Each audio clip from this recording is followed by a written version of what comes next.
Okay, guys, another very important topic. Make sure you watch it from the start to the finish and pay attention because this is something that can literally stop you from getting results and bring you unstuck. So we're going to talk about the reality of rest and recovery. So, question people always ask. The first thing they ask me is, how long do you train? And they're blown away when I say no more than 45 to an hour and a half. So many people would look at me and go, fuck, you must train 5 to 7 hours a day. Do you need to train like a crazy person to get results? The answer is absolutely not, because overtraining is hindering your results. Training too much can stop your body from actually getting results. And the reality is that too many people assume that more training equals more results and more effort equals more results. We want to put in as little effort as possible to get the most results. So the reason why overtraining and training too much is going to hinder you is because stress affects fat loss dramatically. If your cortisol levels are too high and your body is not recovering and your inflammation is too high, all of these things contribute to your body basically putting up a block or a hurdle that's not going to let you continue to progress. So the magic happens in recovery. You should be training your ass off for that 45 minutes to an hour and a half, however long you sort of want to train for, but to the point where you're walking out of that gym and your body is absolutely stressed out in that time. But after that, no more. It's the next 23 hours that's going to yield the results. And it's what you do in that next 23 hours that will help to let the body recover. So too much is a bad thing. I've had clients come to me saying they're training morning and night, 6 days a week, eating fuck all calories, and they're not getting results. One thing that we focus on is recovery and sleep. Sorry, two things. Giving them extra rest days, giving their bodies a break, and getting sleep. Just those two little changes. Like I just had someone a month ago come to me. They've been training for a whole year, 6 times a week, twice a day, some days, and they've been plateaued. And their calories were down to like 1,700 calories. For a male, very low. For someone who was 95 kilos, very, very low. And their body just wouldn't change. Now, if you look at what they're doing and the statistics, you would think they would be shredded and they would have no body fat because of the amount of effort and work they're putting into their training. But the reality is they're not letting their body do its thing. The magic does not happen in the training. The stress that you cause on the muscles and the calories that you burn, yes, that happens then. But then after training, that's where recovery happens. That's where muscle tissue starts being built. That's where the body fat starts to be burnt. So make sure that you're not overdoing things, because it can literally be the difference between getting results and not getting results. So stress plays a big role. We need you guys to be happy. We need your body to be happy. We need your body to be recovering and resting. And we need you to give your body and be patient. Give your body time. Realize that the time after you train is when the magic will be happening. So this is the importance of the order of sleep, recovery, and food. You could be nailing your exercise and food, but if you don't have your sleep and your recovery on point, you can literally get no results. And this is why there needs to be effort put in, especially to sleep and recovery. It's something that you don't actively do. Like sleep is just sleep. You don't feel like things are actually changing. You're not putting in any effort. It's just basically closing your eyes and waking up in 6 to 8 hours, hopefully 8. But that's the time where your body it's working at full pace as far as recovery and decreasing stress. And that's where the magic is going to be happening. So too many people just focus all of their time and effort on exercise and food and not enough time on the sleep and recovery. And you could spend more time on sleep and recovery and not so much time on exercise and food and get better results than someone who's focusing all their time and effort on exercise and food and not recovery and sleep. So look at this pyramid, think about this pyramid every time you think, should I go and do another session? Should I do more? Or should I just listen to the coach or listen to the program and only do what's been specified for me? Because if you're not recovering and you're not sleeping and you're not de-stressing and you're not happy, your body will put up a roadblock and you won't continue to progress. It's the same as a comp prep for us, people that do comp preps. We're putting our body under so much stress. We're getting to an unhealthy position of body fat that the body will do whatever it can to stop burning that fat. And the main two factors are sleep and recovery. Because if our cortisol is too high, nothing changes. We could go weeks and weeks and weeks on 1,500 calories and hour and a half cardio and training every day, and nothing will change. And then as soon as you start to focus more attention on the sleep and the rest, things start to progress again. Super, super important, guys. One of the most important factors of our clients' success is them doing things that they love, because happiness brings down cortisol and stress. So these are the hobbies that we've spoken about in a video previous. Go and find things that make you happy. There's people out in this world that try and make everyone else happy. There's a circle around yourself that you need to focus majority of your time and efforts on, and then you can start making other people happy. Your partner, your family, your job life.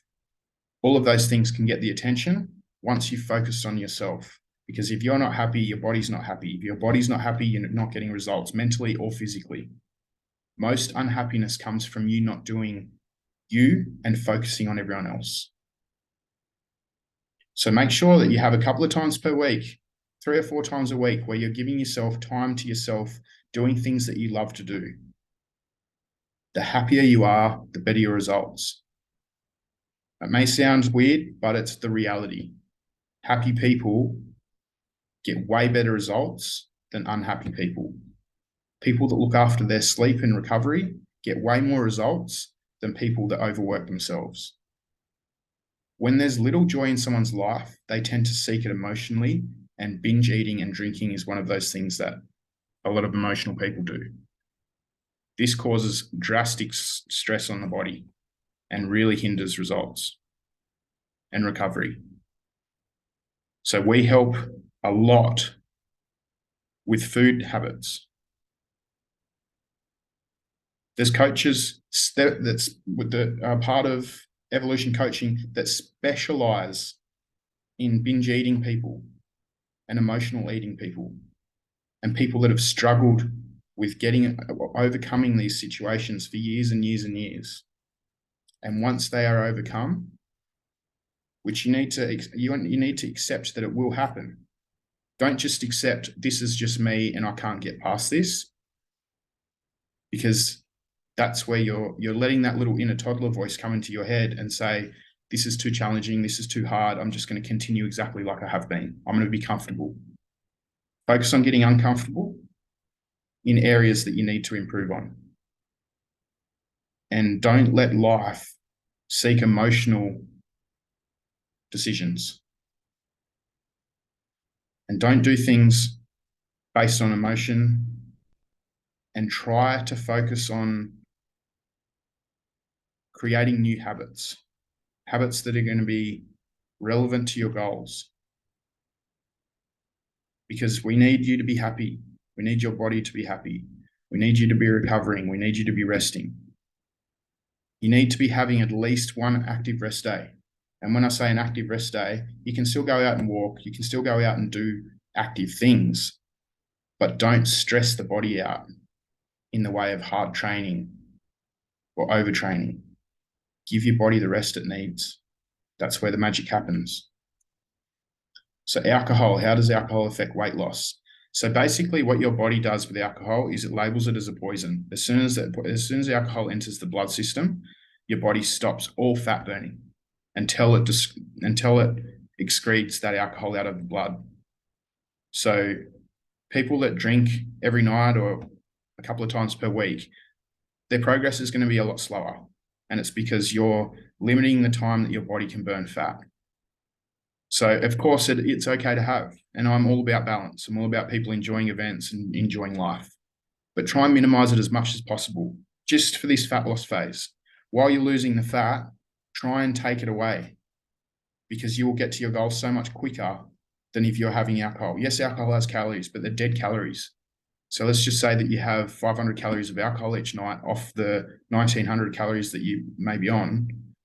That's only leaving 1400 calories of nutrient dense calories. Plus, you're also stopping the fat burning process because your body has to excrete that alcohol out of the system, which could take up to 24 hours, depending on how much you rehydrate yourself.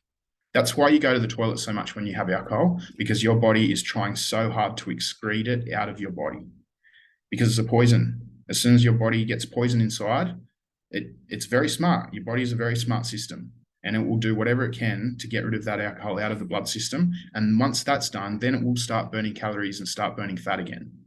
But until the alcohol's out of the blood, it will hinder your results. So drinking and snacking is going to decrease is decreasing your results. And these two things, people who drink and people who snack, it's an emotional habit. And if you're letting your body be happy and getting recovery and letting it rest when it needs to, then you're going to decrease the amount of drinking and snacking that you do, because it's a stress thing.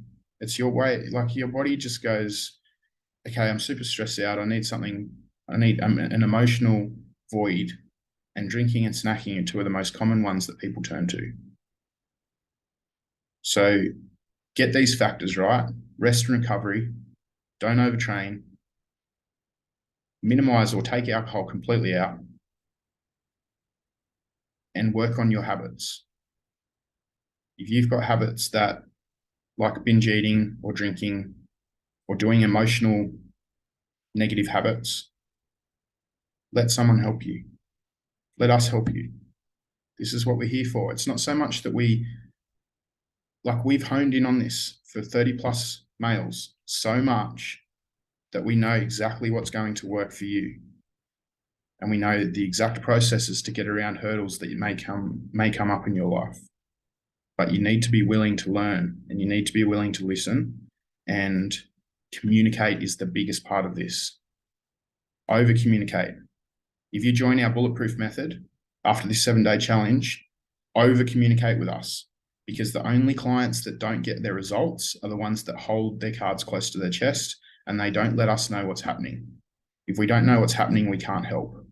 If you're binge eating, don't be ashamed of it. Bring that to our attention. If you're emotionally drinking, don't be ashamed of it. Bring that to our attention. If you're overtraining or you're doing too much, just admit it to yourself and then come and admit it to us and talk to us about it. This is what coaching is for.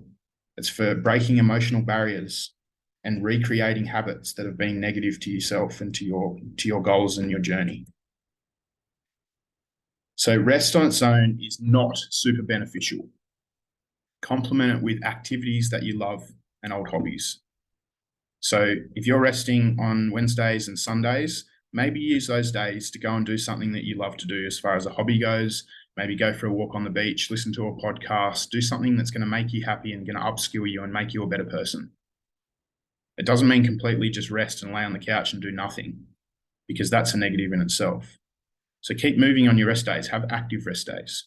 Just avoid high intensity activities that's going to overly stress your body. And as soon as you're overly stressing your body, your mind is going to be overly stressed. And that's when you start turning to bad habits and you start doing emotional things that you shouldn't be doing. You also step targets is a really, really good way. We try and start clients on 6,000 to 8,000, depending on their situation. Obviously, it needs to be specific to them and their goals. We don't want you guys to fit our program. So we want to fit into your lifestyle.